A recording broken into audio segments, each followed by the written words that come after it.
네, 안녕하세요. 서울 프로퍼티 인사이트의 김시목 에디터입니다. 오늘도 지난주에 이어서 이지스 자산운용과 함께 글로벌 리츠 시황 살펴보도록 하겠습니다. 오늘도 역시 이송희 과장님 나와주셨습니다. 안녕하세요, 과장님. 네, 안녕하세요. 일단 순서대로 일단 지난주 리츠, 글로벌 시장 리츠의 수익률 쪽부터 먼저 살펴볼까요? 네, 지난주 수익률 1위 종목은 PS 비즈니스 파크라는 리츠였고요. 미국에서 비즈니스 파크를 보유한 산업용 리츠입니다. 이 리츠가 10.37% 상승하면서 1위를 기록을 했는데, 이 상승 이유로는 블랙스톤이 최근에 15% 프리미엄으로 인수한다는 발표를 이렇게 한 직후에 크게 상승하는 모습을 보였습니다. 최근에 좀 상황을 말씀을 드리면 그 자산 확보에 대한 경쟁이 좀 심화가 되면서 블랙스톤 같은 경우에는 상대적으로 할인되어 있는 리츠를 중심으로 인수에 적극적인 모습을 보이고 있고요. 더불어서 지금 개인용 창고 리츠인 퍼블릭 스토리지가 이 해당 리츠의 지분 26%를 보유를 하고 있습니다. 때문에 이 매각 자금으로 어떻게 사용할지에 대해서도 또 좀 주목이 되고 있는 상황이고요. 국가별로 넘어와서는 지난주 수익률 1위 국가는 싱가포르였는데 지난주에 좀 시황이 안 좋았던 관계로 마이너스 1.29% 기록을 했습니다. 그리고 섹터별로는 호텔이 2.90%로 수익률 1위를 기록을 했고요. 자세한 내용들은 뒤에서 말씀드리도록 하겠습니다. 이게 매 주간 단위로 이제 수익률 상위 종목을 보면 대부분 이제 M&A 이슈가 있는 곳들이 네, 그렇죠. 지난주에도 아메리칸 캠퍼스가 또 블랙스톤에 인수가 되면서 수익률 1위를 기록을 한 바 있고요. 좀 리츠 관련해서는 M&A 이슈로 좀 크게 상승하는 모습 보이고 있습니다. 준비하신 자료를 보면 이제 미국 상업용 부동산 네. 가격 지표에 보면은 리테일 가격 같은 경우가 이제 되게 처음으로 월간 하락을 기록했다고 이렇게 제시를 해주셨는데 이게 흔히 이제 사람들이 생각할 때는 이제 코로나가 이제 끝나고 어느 정도 이제 리테일 같은 경우가 수혜를 받는 종목으로 많이들 생각을 하는데 이게 그동안 많이 올라서 이랬던 건지 그동안에 20년의 낙폭이 있은 이후에 계속 회복세를 보인 건 사실이고요. 최근에 좀 흐름은 리테일 자산을 매입을 해서 그대로 리테일 자산으로 보유를 하는 것보다는 좀 다른 자산으로 개발하는 흐름도 꽤나 있었습니다. 근데 최근 들어서는 이게 하락으로 전환이 된 게 아니고 사실 상승세가 둔화되는 거라 좀 더 장기적인 추세를 지켜봐야 흐름을 알 수 있을 것 같고요. 아직까지는 리테일 자산에 대해서도 수요는 견조하게 나타나고 있는 것으로 저희는 생각을 하고 있습니다. 알겠습니다.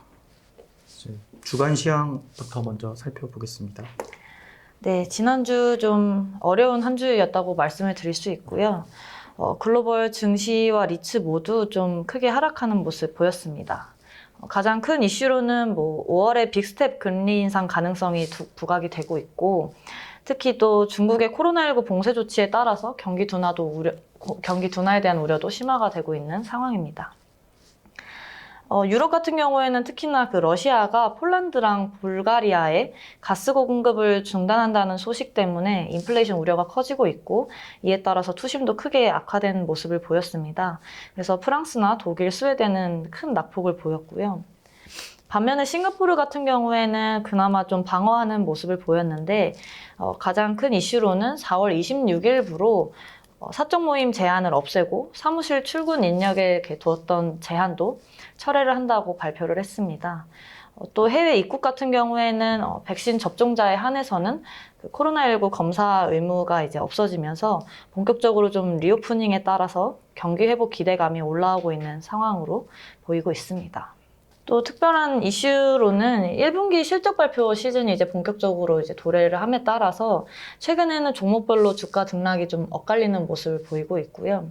리츠 같은 경우에는 지금까지 실적 발표한 리츠 대부분이 좀 강한 펀더멘탈을 증명하는 호실적을 발표를 하면서 증시 대비로는 좀 방어적인 흐름을 보였습니다. 마지막으로 미국의 1분기 GDP 증가율이 연율 마이너스 1.4%로 집계가 되었고요. 이게 6분기 연속 상승했던 게 이제 다시 하락하는 모습을 보이면서 시장이 좀 경기 둔화가 되는 것이 아니냐는 우려가 나오고 있지만 시장에서는 대부분 금리 인상 속도 조절 가능성에 더 집중하는 모습이었다고 할 수 있겠습니다. 근데 이게 지금 보면은 전주까지는 이제 뭐 지역별로 혹은 리츠랑 증시별로 이렇게 약간 차이가 있어가지고 약간 여쭤볼 게 많았는데 오늘 같은 경우는 진짜 예외 없이 네. 전부 이렇게 약간 파란색인데 이런 적이 왕왕 있나요? 아니면은 이번 주 같은 경우에는 좀 개별 기업 뉴스보다는 네. 저희가 생각하기에는 시장 리스크가 가장 크게 작용했다고 생각을 하고요. 네. 뭐 지금 계속 발표되는 모든 이 시장 이슈들이 좀 주가에는 다 부정적으로 작용하는 것들이 많아서 뭐 개별 기업의 펀더멘탈보다는 시장에서는 이제 시장 리스크, 그러니까 시장 전반에 대한 좀 투심이 훼손되고 있는 모습이라고 할 수 있겠습니다. 이제 특별한 뭐 그런 것보다는 이제 시장 전반의 네. 악재로 네. 받아들여지고 있습니다. 그럼 이제 미국 리츠 하위 섹터를 좀 살펴보면은 좀 어떤가요? 이번 주는? 이번 주는 뭐 앞서 말씀드렸다시피 전반적으로 다 약세를 보였고요. 그 가운데에서도 그나마 호텔 섹터 같은 경우에는 최근 들어서 좀 도심 호텔에 대한 수요가 올라오면서 긍정적인 업황에 대한 기대감으로 상승세를 계속 이어가는 모습은 좀 긍정적이었다고 할 수 있겠습니다. 또 2위 수익률을 기록한 좀 팀버 같은 경우에는 목재 섹터를 말을 하고요. 네. 최근에 연초부터 좀 목재 가격이 하락세를 보이면서 목재 섹터 수익률도 좀 약세를 보였는데 얼마 전부터 좀 목재 가격이 회복하는 모습을 보이면서 팀버도 방어하는 모습 보였습니다. 이 외에도 좀 방어적인 흐름을 보였던 섹터를 보시면 최근에 실적 발표를 한 섹터들이고요. 대부분 좀 호조를 발표를 하거나 좀 견고한 실적을 보이면서 그래도 주가는 그나마 방어적인 흐름이었다고 할 수 있겠습니다. 좀 특이한 이슈로는 헬스케어 쪽에서는 이번 주에 좀 임차인 크레딧 리스크가 좀 부각이 되면서 큰 약세를 시현을 했고요. 헬스케어 같은 경우에는 연초부터 계속해서 이 임차인 관련 리스크 때문에 주가가 좀 낙폭을 계속 보이는 모습입니다. 이 차트에서 가장 눈에 띄는 게 저는 개인적으로 레지던셜 쪽인데 네.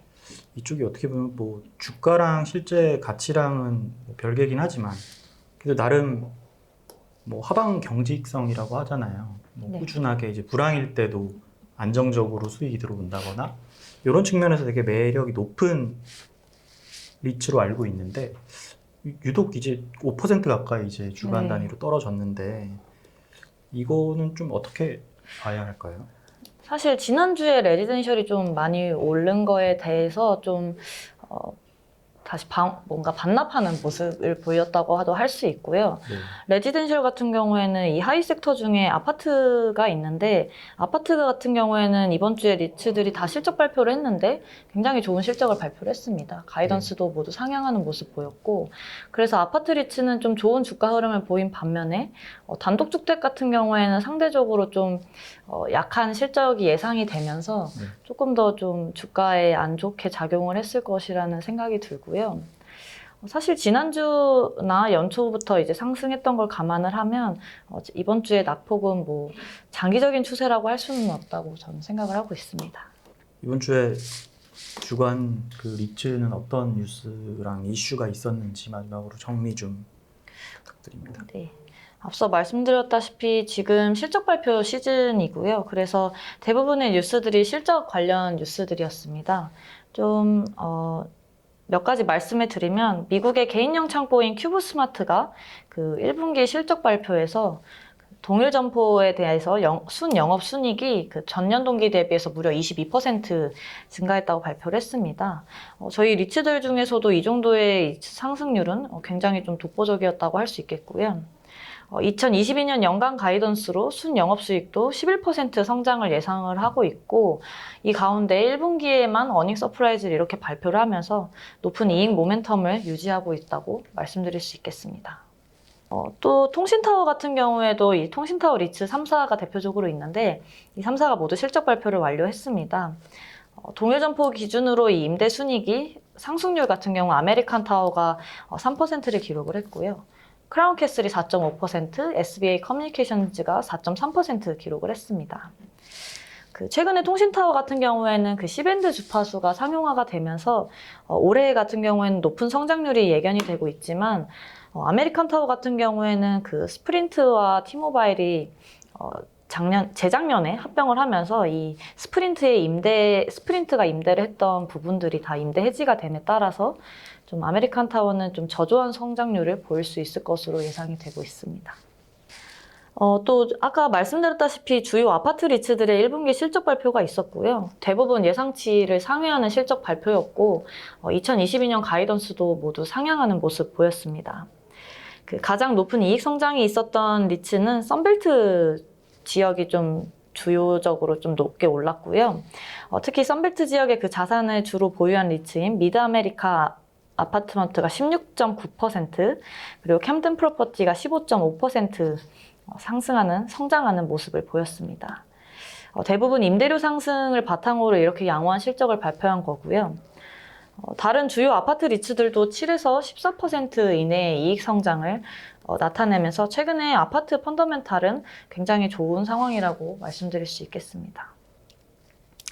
근데 좀 부정적인 뉴스로는 앞서 살짝 말씀을 드렸었는데 미국 헬스케어 관련해서 좀 부정적인 뉴스가 있었고요. 미국 같은 경우 최대 병원 오퍼레이터인 HCA 헬스케어라는 업체가 있습니다.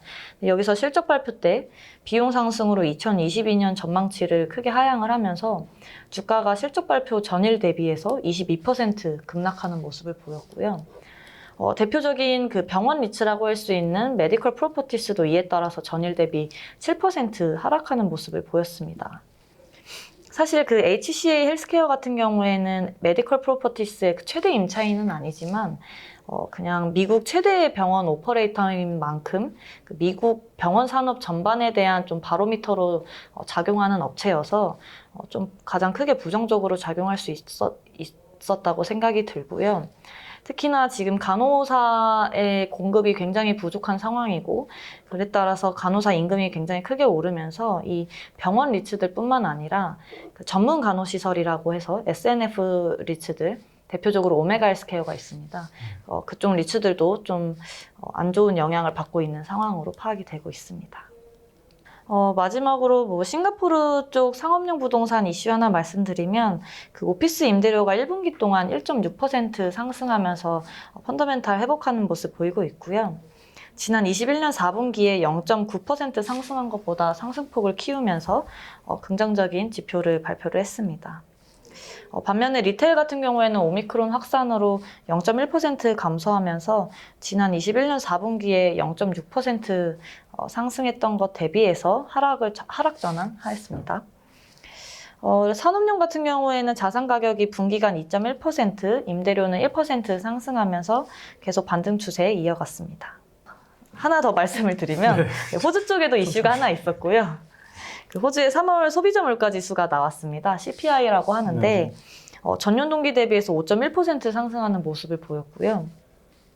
2월 수치인 3.5% 대비 크게 상승한 거기도 하고 전고점인 작년 6월 3.8% 대비로도 굉장히 크게 상승하는 모습을 보였습니다. 항목별로는 신규 주택이 5.7% 상승하면서 아직까지도 호주 쪽의 주택 가격은 계속 상승 추세를 보이고 있는 것으로 판단이 되고요. 또 CPI 연동 임대료 상승 계약을 맺은 리츠들이 꽤나 많은데 특히 리테일 리츠 위주로 이쪽 리츠에 좀 호재로 작용할 수 있을 전망입니다.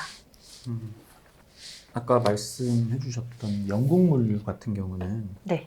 도심 인근의 물류 자산, 소규모 자산 이거는 라스트 스마일이라고 하는 그런 자산인가요? 아니면 왜 이렇게 하는 이유가 특별한 게 있나요? 아니면 최근에 이제 대형 물류 자산에 대한 좀 경쟁이 너무 치열해지면서 네. 굉장히 비싼 가격이 굉장히 비싸졌다고 할 수 있고요. 그래서 다시 소규모 자산 쪽으로 좀 집중을 돌려서 네. 좀 싼 가격에 상대적으로 싼 가격에 매입을 한 다음에 다른 용도 변경을 통해서 수익성을 올린다든지 아니면 임차인을 좀 더 우량 임차인을 들이면서 좀 더 수익성을 극대화하려는지 이런 식의 좀 다양한 전략을 펼쳐보려고 노력을 하고 있는 것 같습니다. 마지막으로 하나만 더 질문 드리겠게요. 네. 그 헬스케어 같은 경우는 이제 지난주에 제가 기억하기로는 홀로 마이너스 수익률을 기록했던 걸로 알고 있는데 네, 맞습니다. 이번 주에 이제 그 마이너스 폭이라던가 아니면은 오늘 좀 말씀해 주셨던 병원 오퍼레이터의 뭐 20% 이상의 주가 하락 뭐 이런 거를 보면은 네. 당분간은 좀 보전하지 않을까라는 생각이 드는데 이 헬스케어 업종 섹터 부분에서 이게 뭐 전망까지는 아니더라도 그게 좀 어떻게 보시는지. 사실 헬스케어에도 아래 좀 하이 섹터가 더 있고요. 네. 시니어 하우징이라고 해서 요양원 리츠가 있고 방금 말씀드렸던 병원 리츠라든지 아니면 메디컬 오피스라고 해서 좀 오피스 외래병동과 같은 좀 리츠들이 있고요. 네. 마지막으로 전문 간호 시설이라고 해서 전문 간호인이 상주하고 있는 요양원 개념이라고 생각하시면 되고 그러한 리츠를 SNF라고 합니다. 이렇게 좀 크게 세 가지로 보고 있는데 MOB나 그러니까 메디컬 오피스나 SNF 전문 간호 시설 같은 경우에는 지금 간호사들의 인력 부족으로 인해서 좀 비용이 더 부각이 되고 있는 상황이고요. 이게 사실 리츠의 직접적인 영향은 아니고 오퍼레이터 딴에서 임금 상승으로 인한 비용 상승 문제가 부각이 되는데 최근에 오메가 헬스케어 같은 경우에는 전문 간호 시설 리츠고요. 네. 오퍼레이터가 이제 구조조정을 신청을 하면서 그러니까 다 수익성이 악화됨에 따라서 네. 좀 부정적인 상황인 건 맞습니다. 근데 다만 시니어 하우징이라고 해서 요양원 리츠들은 최근에 임대율이 크게 회복하는 모습을 보이고 있고요. 사실 코로나19 초반에 극심했을 때 제일 크게 하락을 했던 게 시니어 하우징이었습니다. 그쪽 요양원 할머니, 할아버지들 사이에서 코로나가 급격하게 확산이 되면서 문 닫은 업체들이 많았고요. 근데 지금은 이 모든 제한들이 풀리고 임대율이 상승을 하면서 최근에 이 임대순이익 같은 경우에도 다시 회복세를 보이고 있어서 저는 시니어 하우징, 이 요양원 같은 경우에는 올해 이 좀 낙폭이 있었던 거를 회복할 수 있을 것이라는 생각이 들고 있습니다. 그래서 뭐 요약해서 이제 결론적으로 말씀드리면 시니어 하우징은 좀 견조한 흐름을 볼 수 있을 것 같은데 메디컬 오피스나 전문 간호 시설 같은 경우에는 올해까지는 이 비용이 좀 더 부각이 될 것 같다라고 말씀드릴 수 있겠습니다. 그러니까 헬스케어 섹터 안에서도 네. 더 소분류별로 이게 약간 차별적으로 네. 양상이 보일 것이다라는. 네, 그렇습니다. 알겠습니다. 네, 오늘 준비한 정보는 여기까지고요. 오늘도 이송희 과장님 고생 많으셨습니다. 네, 고생하셨습니다.